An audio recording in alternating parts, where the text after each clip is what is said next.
Because when it comes to trying to dial the food noise back the F down, I've got 20 years of experience with it. Hello, my name's Amelia, I hope you're having a wonderful day, and let me tell you a little bit of my background. I've been dealing with emotional eating my entire life. I'm 27, and I got conscious of the fact that I had a problem with food when I was 7. Essentially, the most toxic relationship of my life has been with food and eating.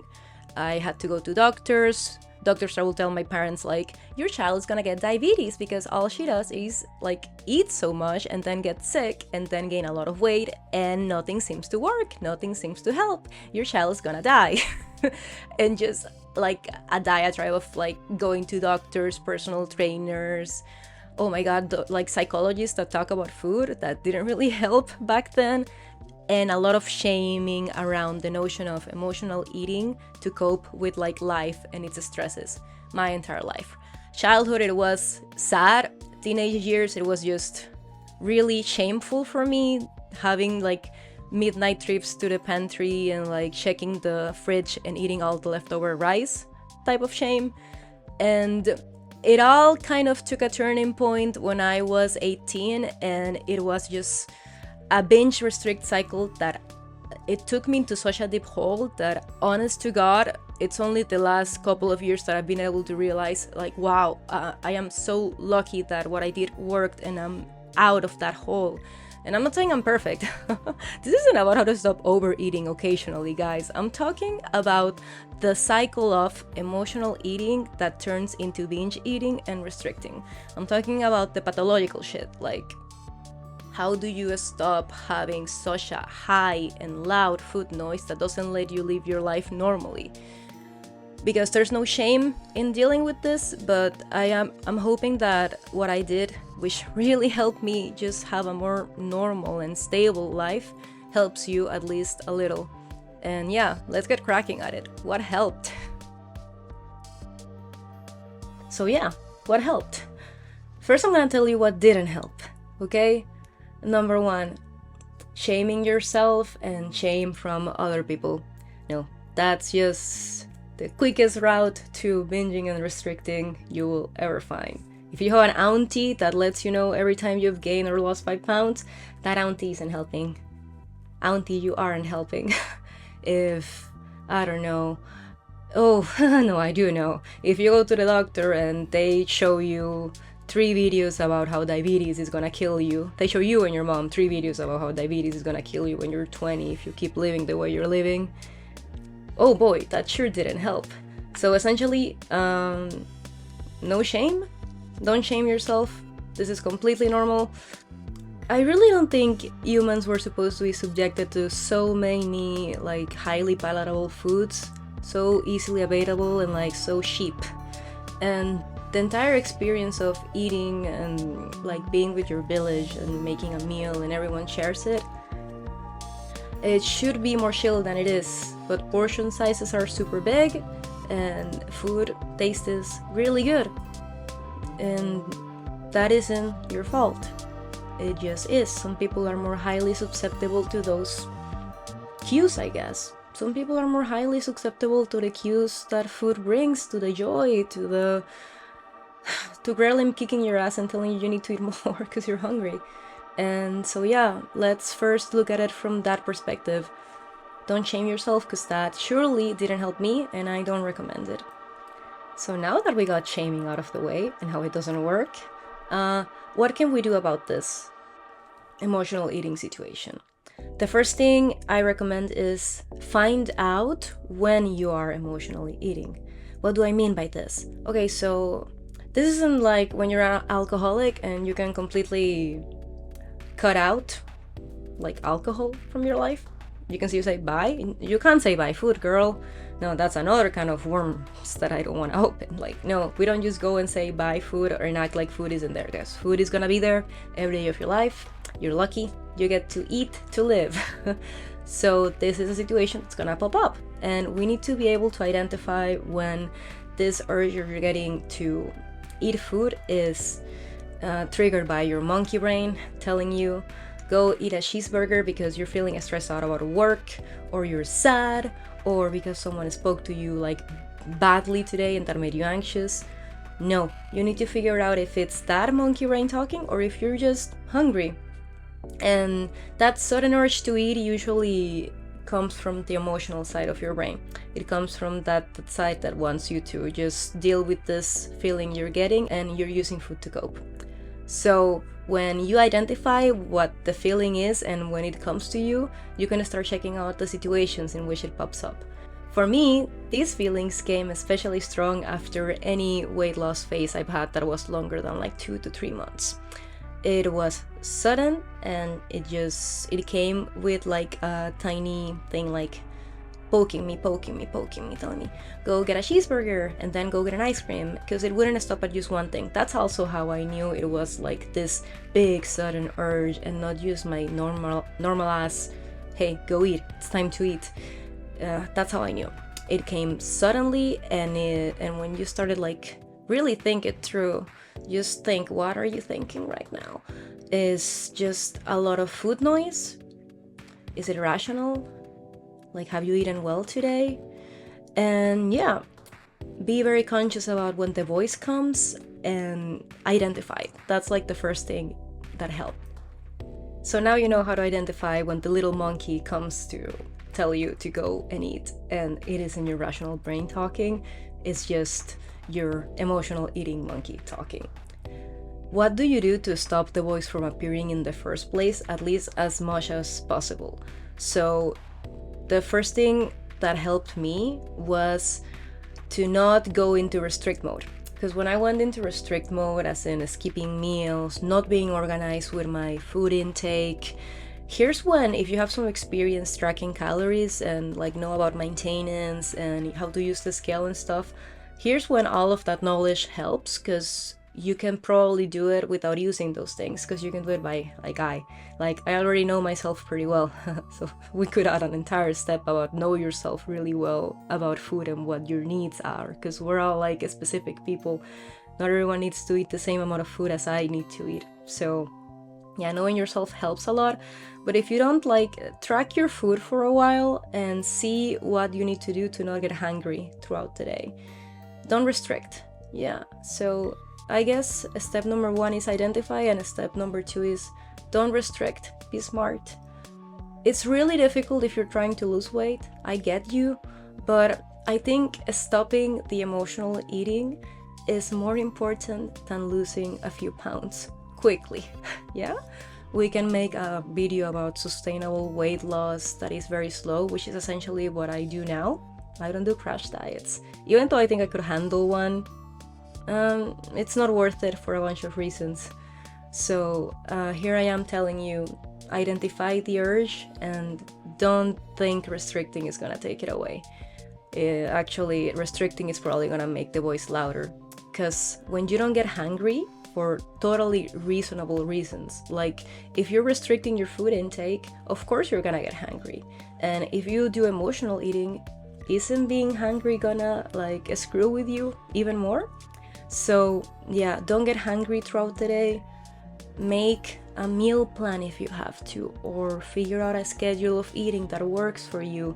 Figure out the times of day you get hungry. Like, I'm hungry in the morning, I'm hungry in the afternoon, and at night I don't need to eat a lot. And if I do, then that's when high volume, low density calorie wise food comes in.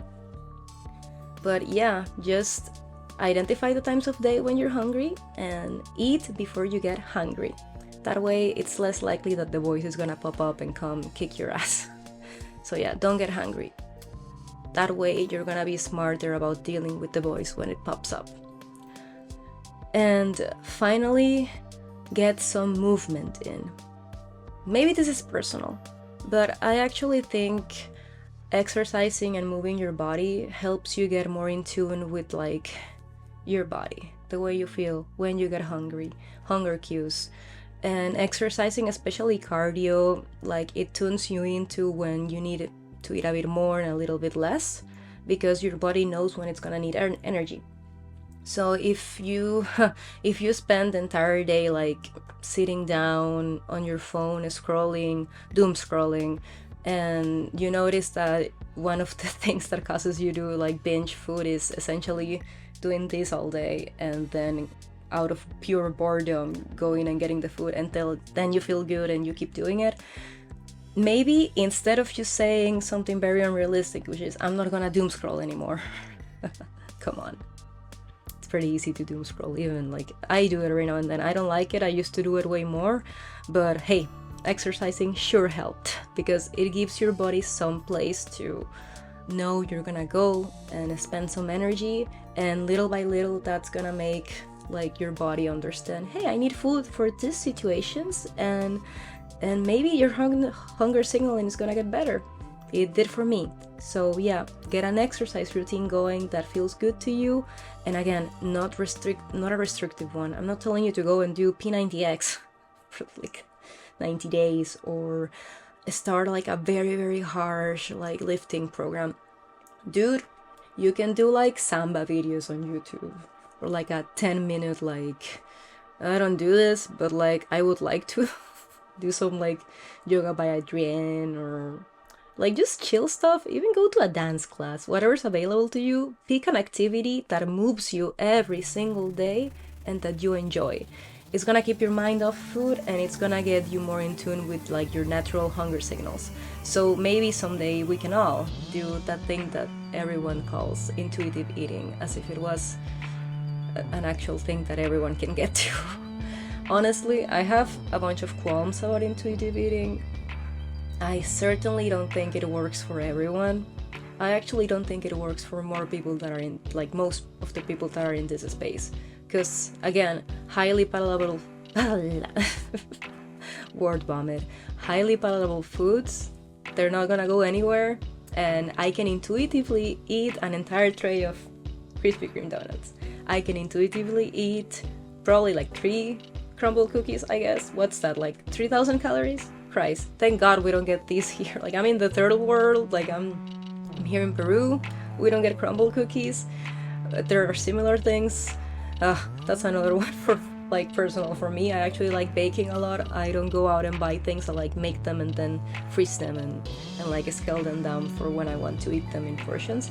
But that took a long time.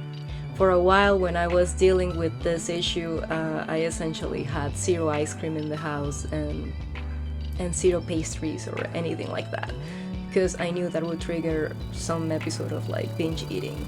And yeah, I guess that would be my last tip. If you're in the trenches, keep it out of the house. No shame in that. Remember, we started this by talking about how shame doesn't have a room in here. So it isn't shameful to say, hey, I'm not keeping that in the house, because if I see it, I'm gonna eat the entire thing. That's perfectly fine. That's your boundary. And also, I don't know if this happens to you, but sometimes when you're out with friends and stuff, the food situation comes up and people maybe offer you stuff. Back when I was in the trenches of it, sometimes it was really difficult for me to just say, hey, I actually don't like this. This isn't something that's like appealing to me right now, and I don't want to eat it, and like not eat it, because I would even eat like binge eat on rice. So if there was like a bunch of cookies around, I would eat them all, which came with a lot of shame about like eating the entire tray of food and not leaving any for other people. So if you're in that place right now, yeah, that's really difficult, man, and you're gonna push through. But I really, really recommend to not put yourself in those situations if possible, and talk to a close friend about it, because that's a little bit more like in the thick of it. And in the thick of it, you need to get it like out of the house and out of your life. So maybe that means not going to parties for a while, and like really, really coming through with one of your friends about it and saying, hey, so these foods are very triggering for me right now. Can we do something that is less food focused today when we get together? And dude, a good friend will freaking understand. A bad friend will shame you or say, oh, it's just one pizza, what's the big deal? No. So yeah, maybe your friend circle is gonna get a bit smaller from that. But it's the same as with like alcoholism. Like if you have a drinking problem and your friends are pushing you to drink, those don't sound like good friends, do they? And food is Not the same, because we all need to eat to live, but it can still destroy your life like alcoholism can. So yeah, if you're in the trenches and it's really difficult to say no to 20 slices of pizza when like the opportunity arises, don't go to the pizza party, and you've got this, it's gonna get better. But if you're in the trenches, yeah, keep it out of the house. Make it easier for yourself. No shame means make it easier for yourself, because there's no shame in needing more help. And I stand by that completely. So let's recap. Firstly, don't shame yourself. Shame never helped anyone with this, or at least not in a healthy way, and I really don't recommend it. Second, identify when you're gonna emotional eat.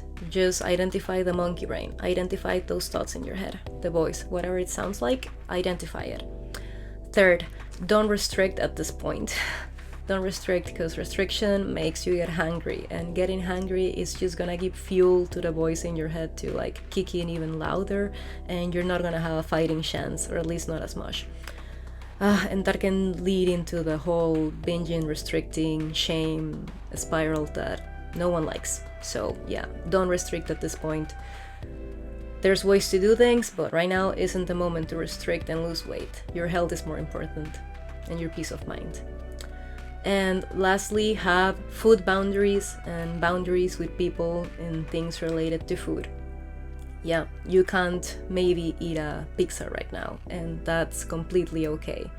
There's this idea that you have to be a superhero and things should come easy, and sure, you can eat one slice of pizza, sure, you can have a scoop of ice cream, sure, you can go to a party and eat normal. But if you're clicking on this video, maybe eating normal is not as easy as it sounds, because it isn't. So have boundaries and get to know yourself little by little. You can get through this. If I could get through this, like seriously, I'm gonna like add a couple of more pictures here, because I guess sometimes it can be shocking to hear someone that like looks like they have no issues with food. Looks, not sounds. Because I like the channel. Come on, guys. I sound like I've been through the ringer a couple of times at least. But if you just look at me in the street, it doesn't look like it. Like, I look pretty healthy. Thank God. That took years and years. So I know maybe coming from me, it doesn't sound that like cool, but like remember this, I didn't look like this all my life. I certainly didn't grow up with an easy time around food and around dealing with food noise. So if I tell you boundaries are important and to get to know yourself and that it can get better, I super mean it. And I'm so excited I have like a place to share this information in, and if you have any questions or you want to share your own experience, please let me know. And thank you so much for reaching the end of the video. I'm excited to see how this one turns out for editing. Bye and good luck. Good luck in your journey.